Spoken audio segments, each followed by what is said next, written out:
Hi, Pam. Thank you so much for doing this. Welcome to our second series in our work school with a series of Pamela Brown.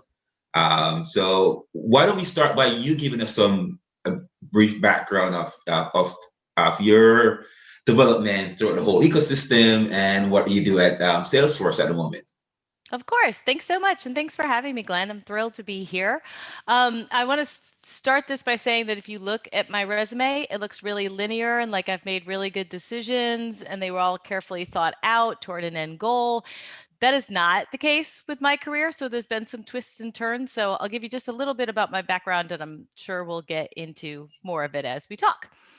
So, through a series of choices, some of them good, some of them bad, I spent about 8 years in retail, both on the store management and the buying corporate side. That's after I graduated from Cornell in 92, dating myself, with a business degree and not really any idea what to do with it. So I went into retail, did that for about 8 years. I also tried a bunch of different things along the way, advertising, sales, etc. Ended up getting my master's in organizational behavior at GSU in 2002. As you know, as that's how we were met along the way. I started teaching and consulting and leadership development, loved that area. And that led me to the next 10 years in higher ed. I've run career management centers, alumni relations departments, and I then made the decision to go back into the corporate world and have been in learning and development for the last 3 years back in corporate. And as you mentioned, I'm currently at Salesforce and I am an employee learning and development manager, which basically means it's my responsibility to make sure that our managers know how to talk to each other, know how to talk to their people, know how to delegate tasks, how to align their teams, and really be really good coaches and give really good feedback. So that's me. Awesome, awesome. That is great. So, what is the story behind your career path? I know you just briefly mentioned a few things, but how do you see so? As we probably recognize by now, there's a lot of people who are struggling with their career path, with job opportunities. There are people who are trying to transfer into tech, and they're trying to figure out how do they go about it. You just mentioned this is not a linear process. Can you expand on that a bit for the viewers who are probably listening and trying to figure out how to navigate this process of probably changing career into tech? Absolutely. There's so much in it, and yet I think there's some simple things. So, the transitions that I have made, there's a couple things to think about with them. One came down to being open, being like, wow, that sounds interesting. Like, why not do something else? So I think sometimes people are very much like, well, I've made this career. I'm in finance. I need to stay in finance. You know, if what if I veer off, I'll lose some of my seniority. I'll lose some of that pay. Or they just don't know, will I make it in the tech world? Yeah, everyone says it's so busy and it's so crazy and it's fast paced and I have to have experience. I don't think that you do. Of course, it's easy, and recruiters want to be like, oh, okay, Glenn, you've done 5 years at Facebook, so come on over to Salesforce. That's an easy transition. But they will look at people and go, oh, you have an interesting background. I think you have to make the connections for them in those cases. You have to say, for example, when I went from higher ed to the corporate back to the corporate world, there were a couple of things that I had to think about. What am I missing? What is someone going to look at? If you look at my immediate background, you spent 10 years in higher ed. What do you know about leadership development? You haven't really been doing that. And I had to think about, well, I have been doing that. I've been coaching students for 10 years. That's the same as coaching execs. So, how do I build that and make that transition? I had consulting experience, although it was 15 years ago. I moved that up to the top of my resume. So, I think as you think about it, you have to think about it from the recruiter perspective and from the hiring manager perspective and say, how do I put my best self forward? How do I make the connections for them, even if they aren't so readily available on my resume? Does that make sense? That makes a lot of sense, and that's a you're making some very good points there. For example, you're talking about this linear process of okay, I worked at Facebook, now I can work at Salesforce. But I think what our audience would like to know is how because most people get into tech. Oh, it's all about being a developer, engineer, background, all these things. How are they? how should they think about how they manage their current current career path, and how do they transition from where they are into that? How would you align that? How would you advise them to do that? That's a great question. I think that you make a really good point. I do leadership development, learning and development. I know nothing about technology. Let's hope no one from Salesforce is listening. I'm just kidding. They know. I say it in every meeting I'm in. I say, I don't know anything about what you do. When I actually got the job at Salesforce, I will tell you, I thought when I first interviewed, I thought they were a small, like startup company. I thought they were relatively new to the market, and I knew about like the database and the the client facing system that we have. That's all I knew. I had no idea anything else about the business and kind of what we do. So you don't have to be a tech person to work in tech, first of all. Tech companies have everything that non-tech companies have. So let's say you have been um, in HR, and but you really want to get into tech, you want to become a developer, you want to do more data science, that kind of stuff, so you want to make a big switch. There's a couple different ways to go about it. First of all, you could get into Salesforce in HR. You could look for jobs. Okay, so it's not the job that I want in the company, but it's the company that I want. So let me make that transition into the company. Because a couple things, and Salesforce is not unique in this way, but we have all sorts of training, money for training that you can do on the side. I have $5,000 every year that I can spend on certification programs, on education, like anything that I choose. So if I'm working in HR and I'm at Salesforce, but I go, ooh, I'm going to go get a certification in some developer program, something like that. So there's different ways to get in. So I think it's first about opening up your mind about how do I get in the company.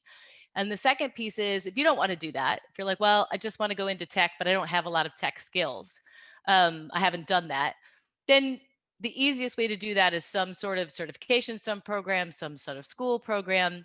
And I know that costs money, so I'm not saying that's for everyone. Can I find things that are free online? There are so many ways to get education these days that doesn't have to be through formal channels. I don't have to go get a master's degree. I don't have to get a second, bachelor's degree.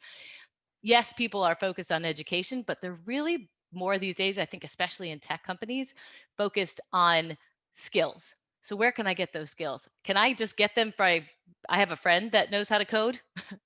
Have somebody teach you and put it on your resume. So there's, it's a terrible phrase, but there's more than one way to skin a cat. So making yourself marketable is your first job. How do I look at those companies and say, okay, what are they looking for? How do I get close to delivering that? Now, the second piece you have to do is market yourself. But how do I get those skills first? And I think that is, there's lots of ways to do that. Thank you. And I probably should plug this right now because you mentioned it. The different ways you can actually onboard skills, upskills, reskills. As you probably will know, our platform, WorkSchool, the idea behind it is to support people in that transition path so they can come to our platform and look at the ecosystem of tutorials and classes and learn the things they need to upskill, to reskill. So that's our platform, WorkSchool. So if anyone are listening and you want to learn more, please join us at workschool.co. And I can share the link with all of you. Yeah, So I thanks for love mentioning it. that. I Uh, love your site, Glenn. I was looking at it and I was like, oh my God, this is exactly what I'm talking about. Like just getting quick hits, knowing what's out there, figuring out how do I get those things I need. Because to your point, people don't know. They don't, once you're out in the workforce, you don't have somebody telling you this is how you change. This is how you don't have a career center to go to anymore. And I think that's what you guys are providing is fantastic. Thank you. Thank you so much. That's what we are working on, and we are happy to keep learning. Thank you so much for that. Um, what are some of the roadblocks and challenges that you see going forward, probably in your own experience or with people who are trying to get in? What are some of the roadblocks that you see? Yeah, I think, and it's funny because people look at me and go, "Oh my gosh, you've changed." Like when I left Emory, I've and Georgia State and other places, people go, "Oh my God, how'd you do it? Like, how'd you get out? How'd you do it?" Not that people don't want to work there; they're wonderful places to work, but people have this idea that it's really difficult. So I think the first there's a mental block, and the first one, and a lot of that comes from fear. I don't know anything different. I've done this for so long. What if I, again, lose my standing? What if I'm not good at that other thing? So I think there's just fear, number one. And that's internal, and you have to get over that. You've got to find a way to get yourself over it. I think also one of the biggest enemies of change is something is good enough. My job is good enough. I'm okay. It's okay here. I do my job. I'm not motivated by it. I don't love it that much, but it's okay. I think people forget how unhappy they are. We spend 40 at least hours a week at work. And I think we've just a lot of people have numbed themselves to think, I mean, it's fine. I don't have to love my work. You really can love your work, and you should. And it's wonderful when you do. I think people forget, if you ask someone to think back to the last time they loved their job, a lot of people can't answer that question. They're like, I'm not sure I ever loved my job. So they don't know that you can. I think the other thing is not keeping up with your network. I mean, my gosh, Glenn, like, how long have we known each other?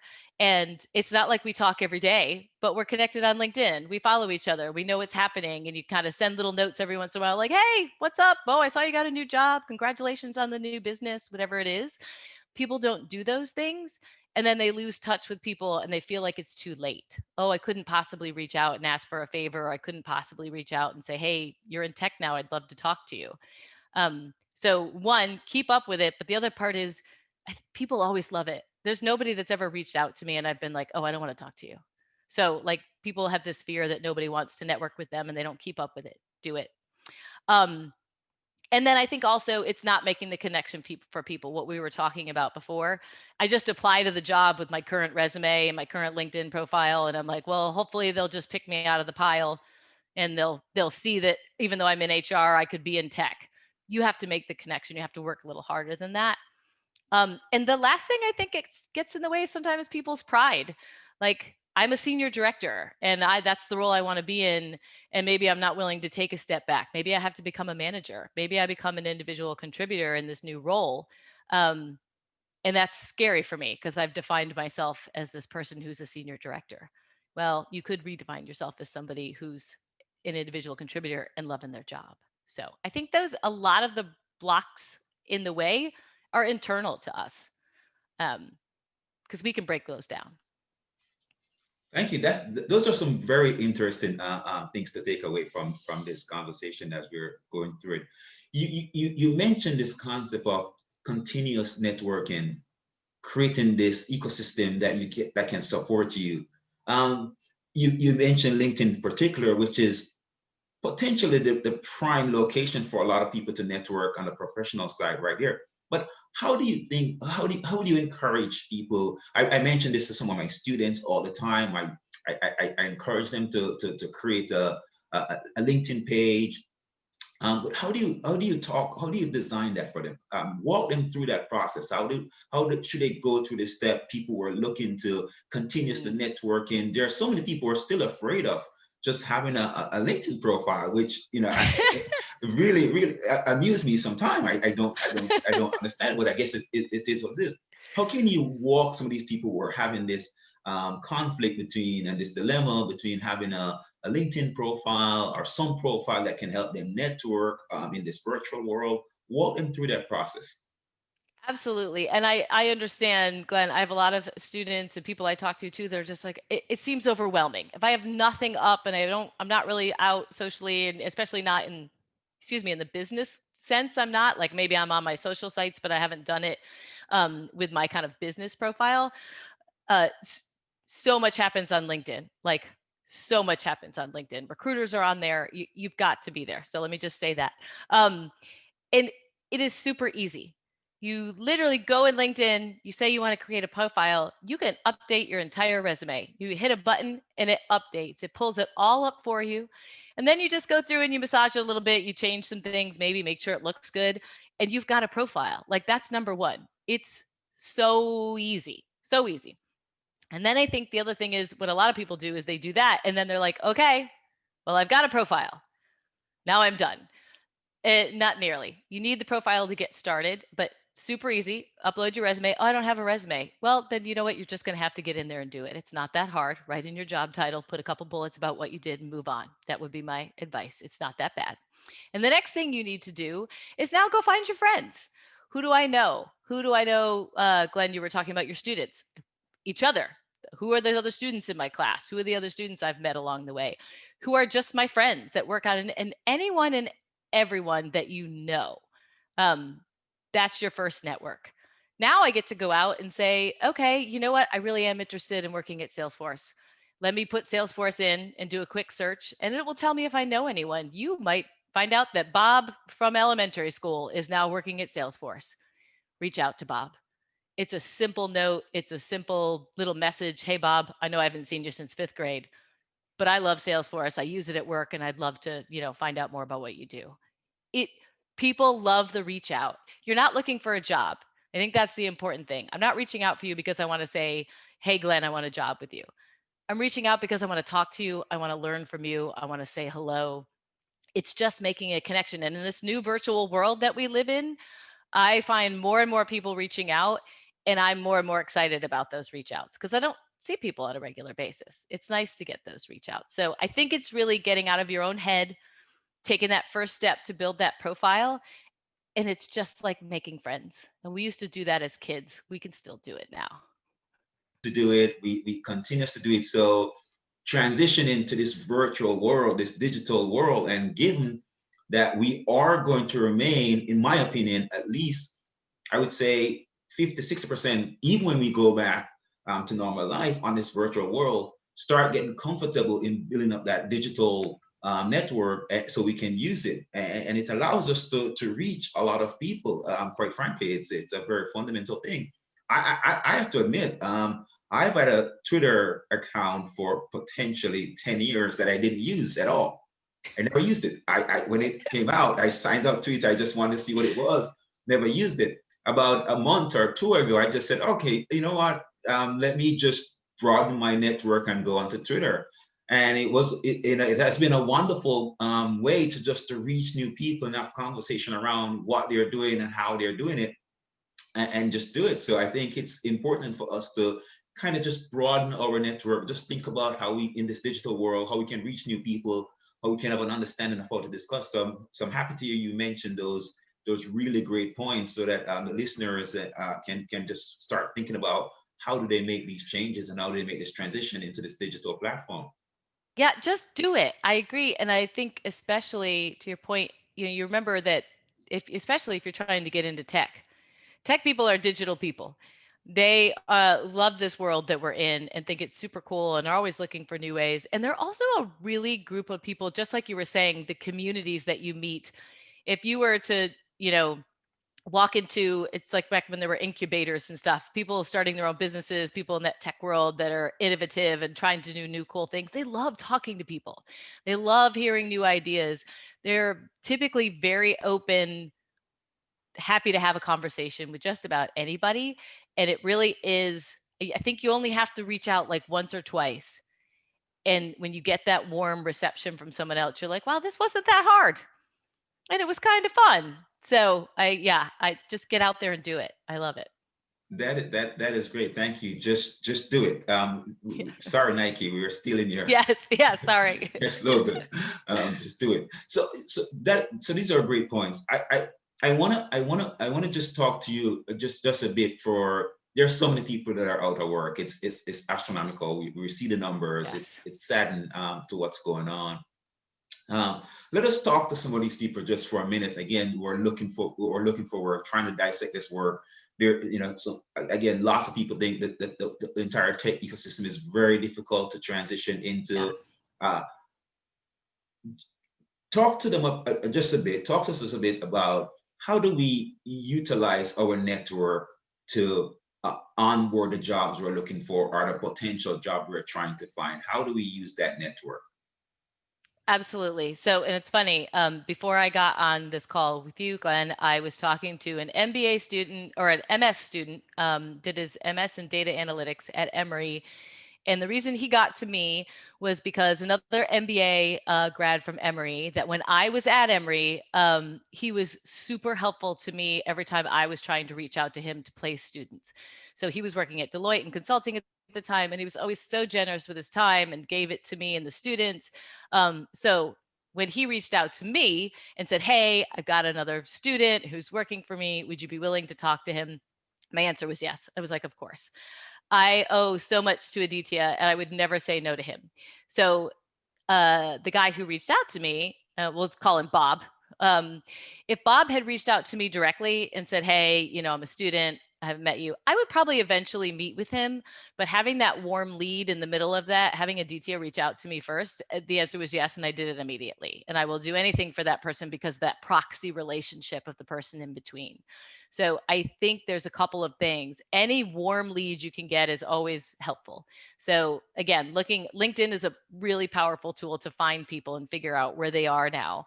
And even if you have a loose connection with somebody, but if you knew someone at that company, to be able to say, "Hey, Glenn, I saw that you worked at Deloitte 10 years ago. Do you still know some people there? Could you make some connections?" That warm connection is awesome. Let's say you don't have any connections. And I've never worked in the tech world. I don't know anyone in the tech world. You still might have a second or third connection. And the best thing to do is reaching out to someone, sending a little message and saying, "Hey, Pam, I noticed that you're in leadership development in a tech firm. I would love to have that job. I know you don't know me from Adam, but I would love to have that job. Would you spend 15 minutes on a call with me, kind of giving me some advice?" I'm going to say yes. People love to talk about themselves. We love to talk about what we do. We love to give people advice. So, reaching out for something other than a job is how you start warming up that network. Even if you're really looking for a job, people know that you are. It's okay, but make some connections with people, have some talks. The other thing is, as you're looking and you're applying, reach out to different people to look at your resume. Just if I said, "Hey, Glenn, you're in the tech world. Could you just look at my resume? I just love your hints and tips about it." That starts a conversation between you and I. Um, the other thing is, even your network of friends and family, tell everyone what you want to do. Tell everyone. And I know it's embarrassing sometimes. My husband was laid off just recently, got a job, had been off for 6 months, and it was terrible. Um, and he didn't want to tell people. You don't want it to go out and tell people, "Oh, I've lost my job, I've been laid off," whatever it is. But you have to suck it up a little bit and tell everyone, "I've lost my job. I'm looking for work. I really want to work in this industry," whatever it is. The more people that know, the better. So I tell this story all the time. I had a friend when I was working back at Rich's here in Atlanta, a friend who was pregnant, and she was telling everyone that she knew she was having a boy, and her theme was like a jungle theme for the baby's room. And she was very specific. She's like, "I want frogs, I want trees, like this is what I want." So she got everything she wanted and needed. Every time I saw a damn frog, I bought one for her in the store. I would not have thought of that if I didn't know. It's that same idea. Tell people what you want. Tell your friends and family, "This is the type of job I'm looking for. If you know anyone in banking, if you know anyone in consulting, if you know anyone in tech, send them to me. I would love to learn about what they do." You you really have to be a marketer, and you have to get on the job and start doing that. I have a friend who is in marketing, and when my daughter was looking for a job, she sent out 38 emails for my daughter out to people that she knew. Find those people. Who are your friends that know people? Who are your friends that will get on the phone, that will get on an email, that will get on a text? Um, but you have to be your biggest advocate. It's your job to go out there and do it. The other thing my husband did, he put a little thing on LinkedIn that was like, "Hey, I'm out of work. This is what I'm looking for. I want a company where they fit culturally. I want a company that's open to new ideas. I want a company that will use my skills." He had, I don't know, over 500 likes. I've never had that many likes on anything that I've done on LinkedIn. So be open, be honest, be you, and just start connecting with people. I think you'll be really surprised at what a good response you can get. I like those. Be open, be honest. It is very, very important that you have a plan to target the people you're looking at. Really be specific about who you want to talk to, but at the same time be flexible in what's going on, depending on the climate of the job market. So Definitely. that is great. Uh, I, and I have a few more questions for you Sure. before we end. Probably just let's talk about the culture of tech and Mm. what tech is perceived to be. So a lot of people are pretty much technically afraid, and I hate to use the word technically, tech, sorry, no pun intended,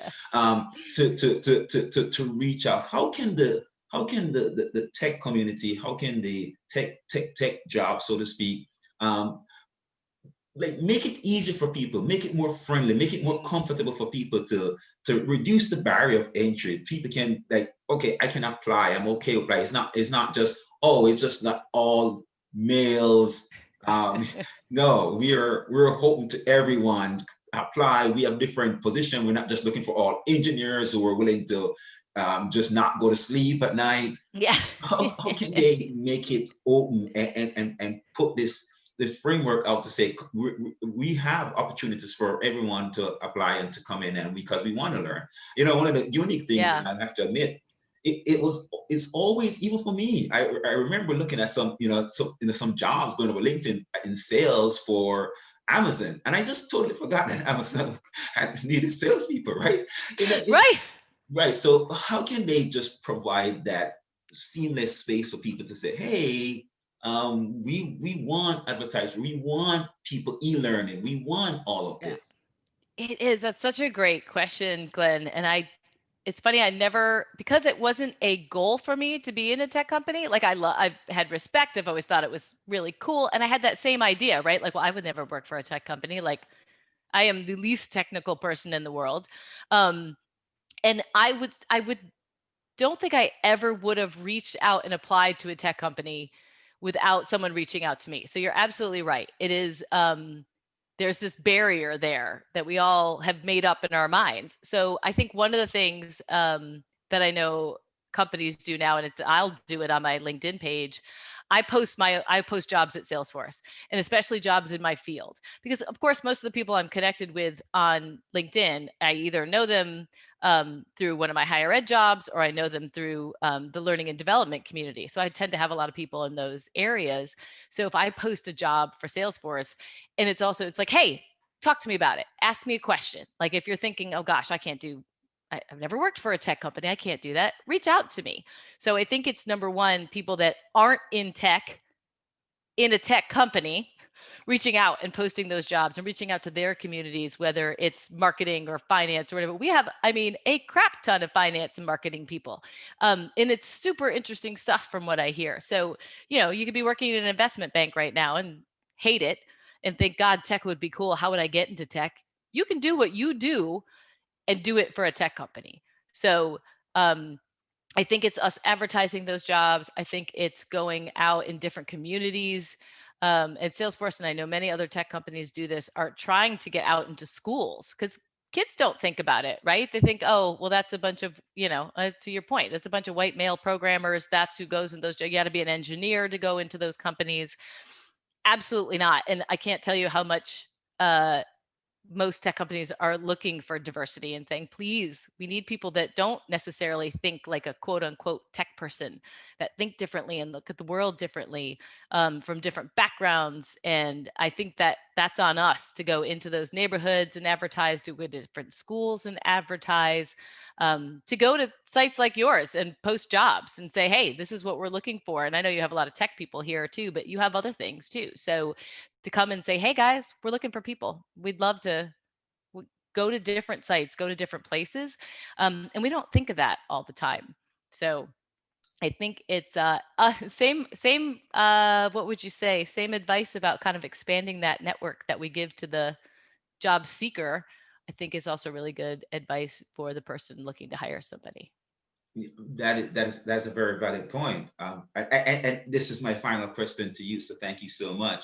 Um, it, it, you mentioned the point diversity, and I really want to drive that point home, because I think we are talking a lot about this, and I just want to kind of get a sense of, again, from your vantage point, what can the corporation do? You talk a lot about you're in this space of learning and development.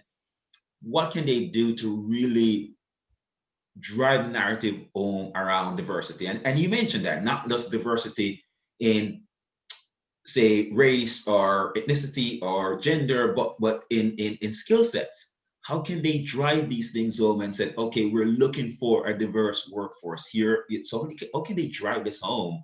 Particularly, and you're talking about going to schools. And one of the things that really sometimes fascinates me, I keep mentioning to people that I did my undergrad degree at Georgia State University. So me teaching at City College was something very, very intentional, Quite frankly, it was intentional because Yes. I said, these are the students I really want to engage.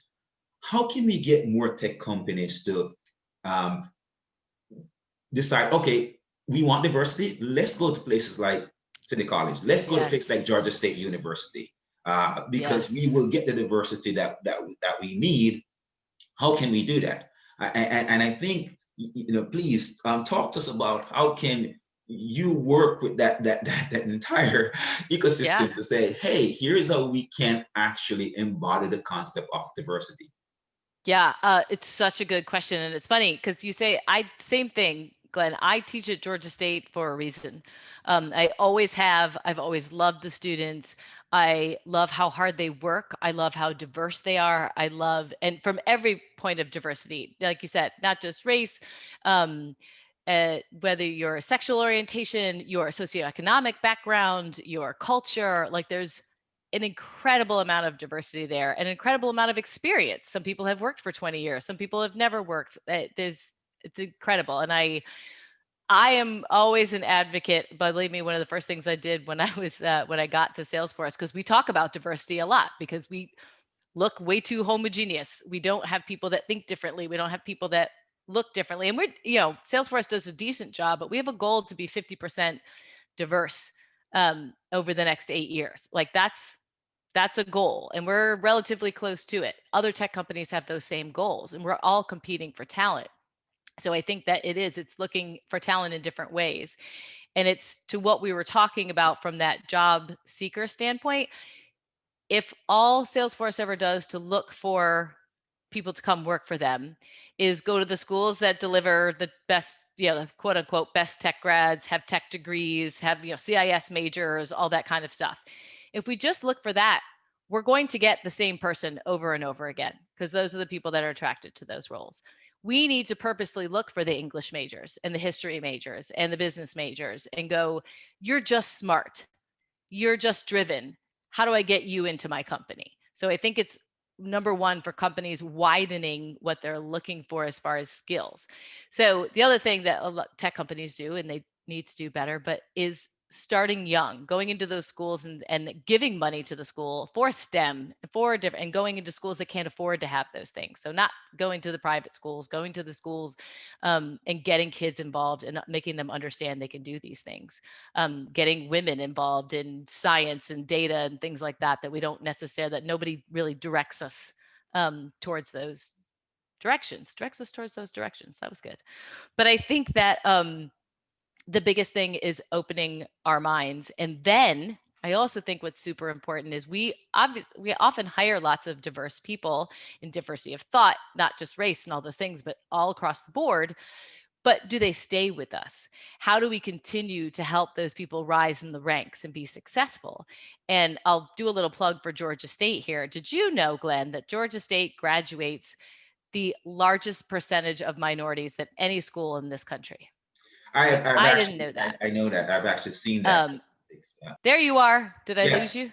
No, I'm still here. Damn I it. think, I think, I think you're, I Okay. think you're, yeah, you went for a minute, but that's okay.